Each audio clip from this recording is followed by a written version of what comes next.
Question में कहा जा रहा है कि एक विद्यार्थी के 200 अंक आए और वो 24 अंकों से फेल हो गया। तो क्या ये बात समझ में आ रही है कि पासिंग नंबर 224 होंगे और 35% चाहिए पास होने के लिए? तो इसका मतलब यही तो हुआ कि 35% की वैल्यू है 224। और अगर 35% की वैल्यू 224 तो 1% की वैल्यू 224 बटे में 35 और हमें निकालनी है 100% की। राइट, हमें निकालनी है 100% की। दैट मीन्स 100 से हमें इसको मल्टीप्लाई करना है। एनीवन एल्स, और कोई विद्यार्थी जिसको इस बारे में जानना है? चलो अब आप इसको काट दीजिए। 7 पंजे 35, 7 से इसको काटेंगे, 7 21, 7 दूनी 14, 5 से भी ये जाएगा कितने पर? 20 पर।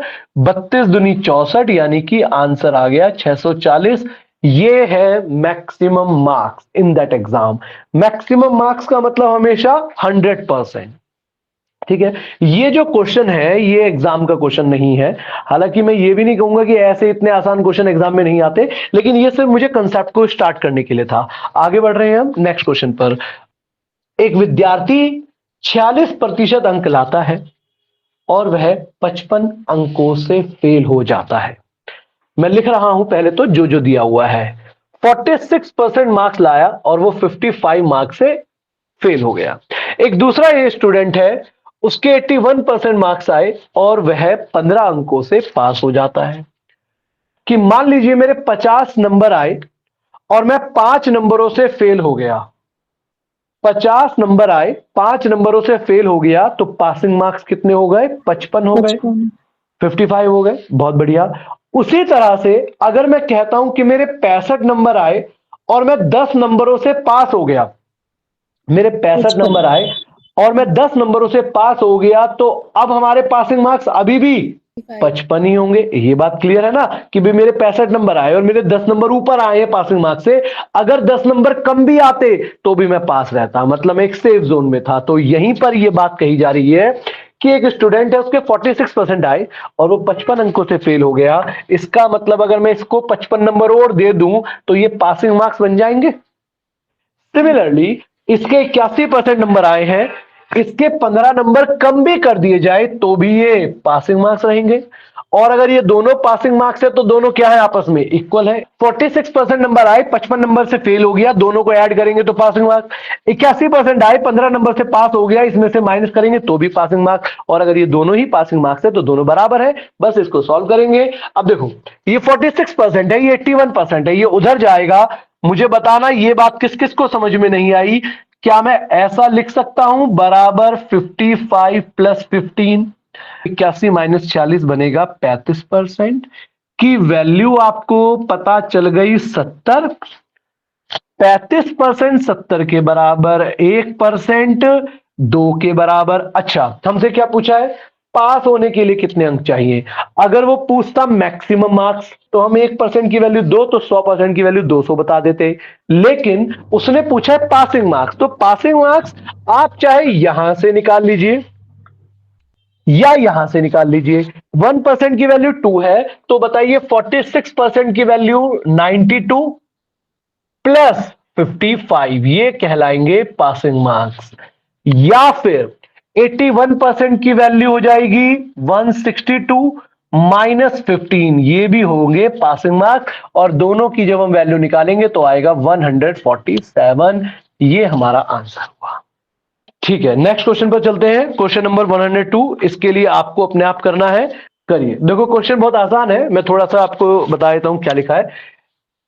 30% अंक आए, 45 नंबर से फेल हो गया। 42% अंक आए, 45 नंबर से पास हो गया। ठीक है, वही क्वेश्चन है, पासिंग मार्क्स बताना है। लैंग्वेज सेम है इसीलिए मैंने इसको शॉर्ट में लिख दिया है। जल्दी से आंसर बताइए। 30% नंबर अगर वो लाता तो वो 45 अंकों से फेल हो जाता, मतलब मुझे उसको 45 नंबर और देने हैं पास होने के लिए। दूसरे विद्यार्थी की अगर 42% अंक आते तो वो 45 नंबर से पास हो जाता, मतलब उससे मुझे 45 नंबर वापस छीन लेने हैं।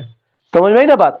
जो फेल हो रहा है उसको हम एक्स्ट्रा नंबर दे देंगे, जो पास हो रहा है उससे एक्स्ट्रा नंबर ले लेंगे, ताकि सब बराबर पहुंच जाए, जस्ट सब पास हो जाए। क्या ये बात पकड़ पा रहे हैं? तो हमने देखा ये दोनों इक्वल हैं। अब आप इसको जब इक्वेशन को सॉल्व करोगे तो मैं ज्यादा नहीं लिख रहा, मैं डायरेक्ट आ रहा हूं। 12% की वैल्यू 90 आ गई। अब आप लोग 1% की निकालने के लिए परेशान हो गए। Answer is 270। 1% की वैल्यू निकालने के लिए जो आप लोग परेशान हो गए, भैया क्या जरूरत है 1% निकालने की? आपका मेन कंसर्न 1% की वैल्यू निकालना है या पासिंग मार्क्स निकालना है? पासिंग मार्क्स, और पासिंग मार्क्स बनते हैं इन नंबरों से। इसका मतलब मुझे किसकी वैल्यू चाहिए एट द एंड? 30% की। तो भैया 12% की वैल्यू 90 है, तो 30% की वैल्यू निकालेंगे सीधा 90/12 गुणा में 30। अपनी आदतों को बदलो कि हम ये नहीं कि एक एक स्टेप को लिखेंगे फिर उसको सॉल्व करेंगे फिर अगले स्टेप पर चलेंगे। सीधा कोशिश करा करो, लेकिन ये सब करने के लिए ही आपको सेम थिंग प्रैक्टिस करिए। फिर इसको सॉल्व करते हैं। 6 दूनी 12, 6 पंजे 30, 2 से काटेंगे तो 45, और 45 पंजे होता है 225। ये पहाड़े याद होने चाहिए। 45 पंजे 225 होता है, लेकिन 225 से हमें क्या मिला?